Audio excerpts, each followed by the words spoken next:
Showbiz ইন্ডাস্ট্রিতে বিবাহ বিচ্ছেদ কিংবা অসম সম্পর্ক যেন একটা ট্রেন্ড। এই ট্রেন্ডে গা ভাসাতে দেখা গেছে অনেক তারকা দম্পতিকে। তবে এবার আবার বিতর্কে শাওন হুমায়ুন জুটি।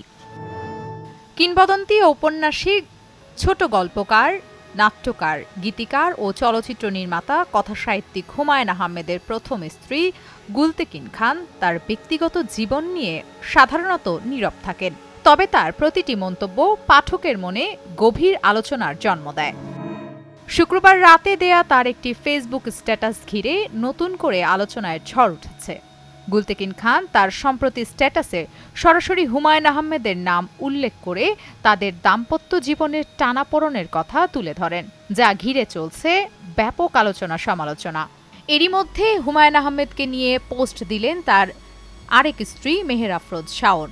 রোববার নিজের ফেসবুকে শাওন তুলে ধরেছেন স্বামীর অসুস্থতার সময় তার বিভিন্ন বৈচিত্র্যময় অভিজ্ঞতার কথা। শাওনের দেয়া স্ট্যাটাসকে কেন্দ্র করে ভক্ত অনুরাগীরা মনে করছেন এটি হুমায়ুন আহমেদের স্ত্রী গুলতেকিনকে উদ্দেশ্য করে দেয়া হয়েছে।